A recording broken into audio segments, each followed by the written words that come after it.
We start this morning with the story of Jephthah,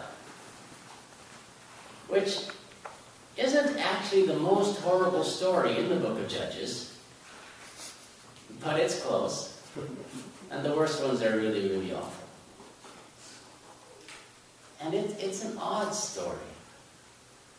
Presumably this man, as he's preparing for battle, is sort of thinking that what's going to come out of his house when he gets home is going to be a sheep or a goat or a chicken or something like that.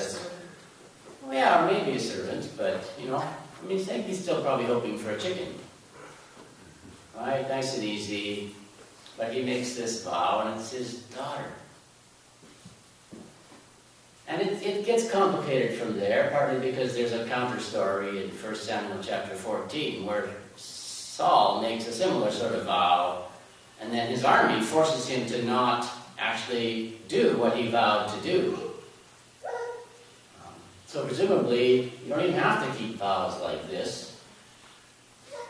Why didn't, there's just all these questions about this, and why is the storyteller so obsessed with this woman's virginity? Seriously, he's going to kill her. Why are we worried about that? It's a horrible story. And the other odd thing is that there's really no condemnation or praise in the text. Right? The narrator doesn't say, and this was a great thing that Jephthah did. Right? Or it doesn't also say, you horrible idiot, why did you do this? Either making the vow or carrying it out. Both of which were foolish acts as far as I'm concerned, but, I don't like this stuff. I just read it. But it's about vows, right? Which is our connection to the larger story. And Jesus says that we're supposed to be serious about this. The sermon is titled Religious Extremists Are Us, and so part of the reason for putting this story in is to sort of see some of the extremism, some of the religious extremism in the Bible. And we read more religious extremism right in Matthew. If your hand causes you to sin, chop it off and throw it away. If your eye causes you to sin, gouge it out. That's pretty extreme. And passages like this are especially difficult for those of us from the Anabaptist tradition, from the Church of the Brethren / Mennonite tradition, because historically we've always said that these passages are about us and the way we're supposed to live. Some parts of the Christian church have said, well, these passages are for the kingdom of God. These passages are for heaven. Or maybe these passages are for the priests, but the lay people, you guys are safe here. You get a pass, right? And only us professionally religious types have to do stuff like this. But the Anabaptists said, no, this stuff is for all of us, and it's for right now, not after we've all flown away. So we need to take this stuff and do something with it. We can't just say, well, that's religious stuff, and we're going to substitute nationalism or tribalism as our real loyalty. So again, right, we come across, in extreme passages like this, we come across the logical question, what do you do? And my first response always is that we need to take this text seriously, but not literally. That as a scholar, I've come to the conclusion that you have to choose one of those. You can take the Bible seriously, or you can take it literally, but you can't really do both. So let's just start, right? So if your right hand causes you to sin, cut it off and throw it away. The first thing to notice is that if you continue to read through the rest of the Gospels, and through the rest of the book of Acts and the rest of the New Testament, nobody actually does this, as far as we know. Right? When Jesus sent out the 12 to go and preach and heal and things like that, right? Peter says, well, I would do this, Lord, but I already gouged out both of my eyes so I can't see. Right? As far as we know, all of the disciples, all of the 12, and all the rest rest of the disciples ended up with their lives with 2 hands and 2 eyes. Admittedly, some of them ended up with lives without their heads, but that wasn't self-inflicted.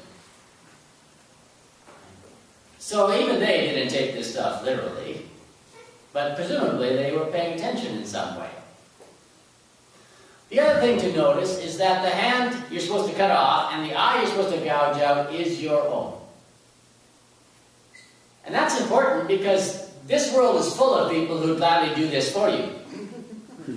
Right? Who'd gladly go and help you, right? Tell you what your sin is and tell you what it is you're supposed to do about it and then do it for you. Right?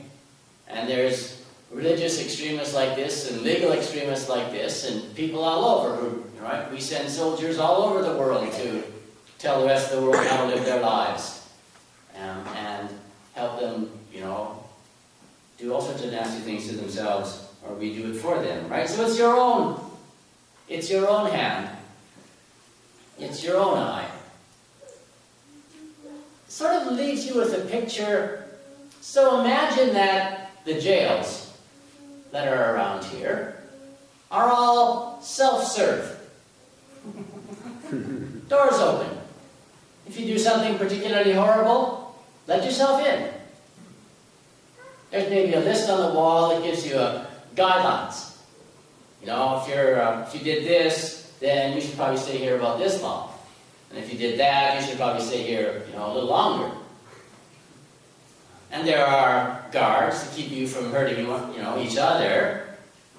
And hopefully there are people there to help you do whatever it is you came there to do, whether it's penance, right, or maybe retraining so that you can train your mind or your soul or your life so you stop doing these things, or whatever it is that, right, you actually need so that you brought yourself to jail.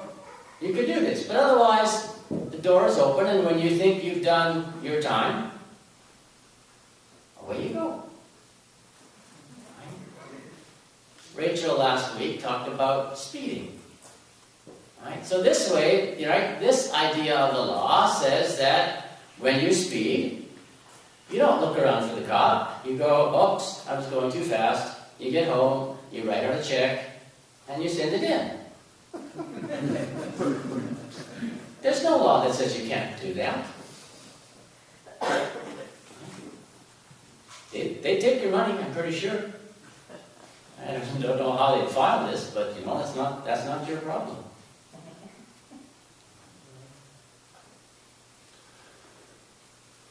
The story starts, right, with this idea of, if you've already, do not commit adultery, but I say to you, if you already look at a woman with lust in your heart, you've already committed adultery. So Jesus wants to start this whole thing in our hearts. And this is rightly where it belongs. That this is where these things originate. But it's also really where the problem is. I mean, adultery is a real problem, and adultery should be taken seriously. But so much of the real problem is the way we treat one another if we think about each other primarily as sexual objects. Lots of current studies on the male gaze and things like that. Right? And if we primarily think of each other as pieces of meat, we rate each other on a scale of 1 to 10 in terms of how sexually attractive we are and treat each other accordingly. That is much more of a problem than specific cases of adultery. So this isn't really that strange stuff. In some ways, we know this already. In some ways, hopefully, we are already figuring this out. The other thing I'd want to add at this point is that lust is not simply a male problem. The way Jesus phrases it, only men actually have lust. My understanding is that this could be a larger problem than that. And these verses are so interesting. Right? Jesus talks about remarriage and the problem of divorce. And he says, he seems to, on the one hand, say divorce is wrong and remarriage is a sin. On the other hand, at the same time, Jesus assumes remarriage. Right? Anybody who divorces a woman causes her to commit adultery. That sentence assumes that she is going to be remarried. It's not a decision. It's not a choice. It's going to happen. So Jesus sort of simultaneously condemns and assumes remarriage. And anytime you do something like that, there's something else going on. It's not about the specific act that you're both assuming everyone is going to do and is wrong at the same time. It's about the initial problem, which was the divorce. And the initial problem in Jesus' day was that divorce had just become ho-hum. How easy was divorce? You write your wife a certificate. She comes, right? You come home one day, you write the certificate. We are now divorced. Marriage over. Nice and simple. No consequences. I mean, some, but... And Jesus said, no, that's not the way we treat one another. And again, this is not news to us. Now, what we've done, of course, is take this idea and try to make it a bunch of rules. Right? No divorce. And then, well, no remarriage. Well, you know.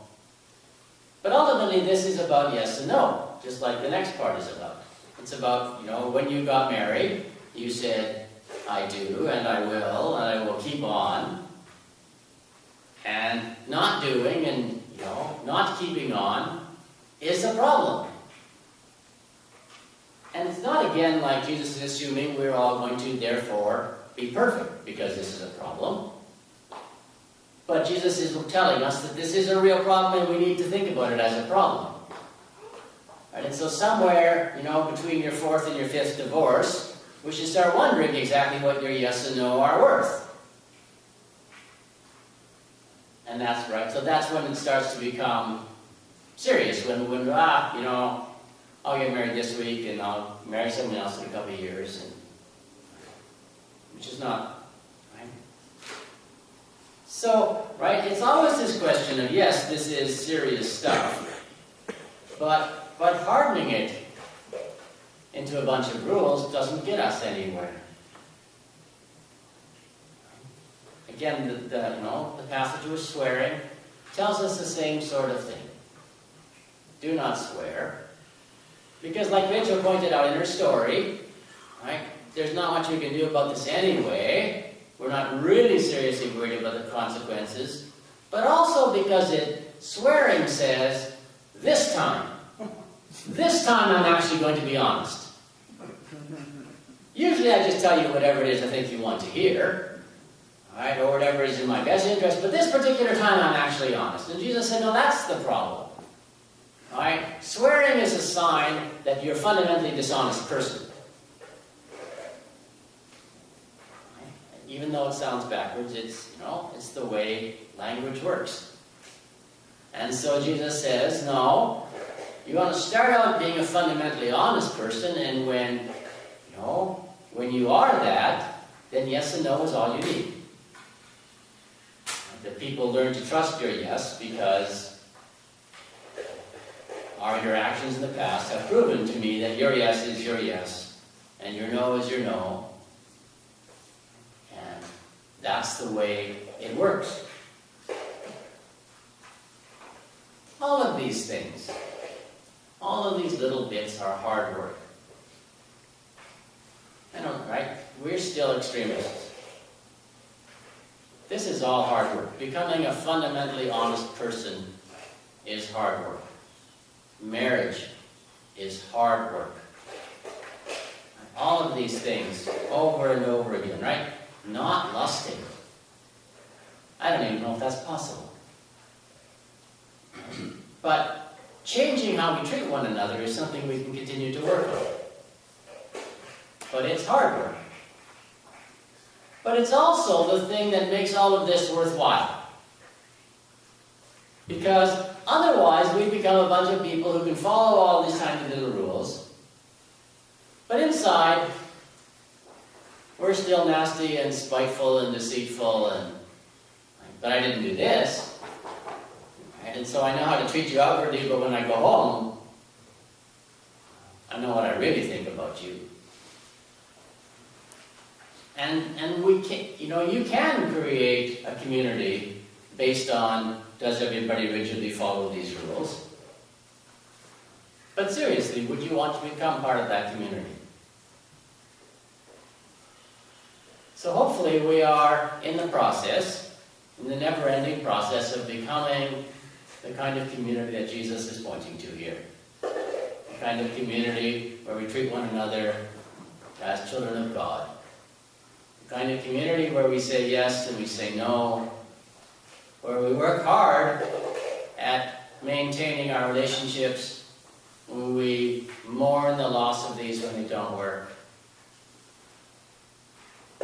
We don't take any of this lightly.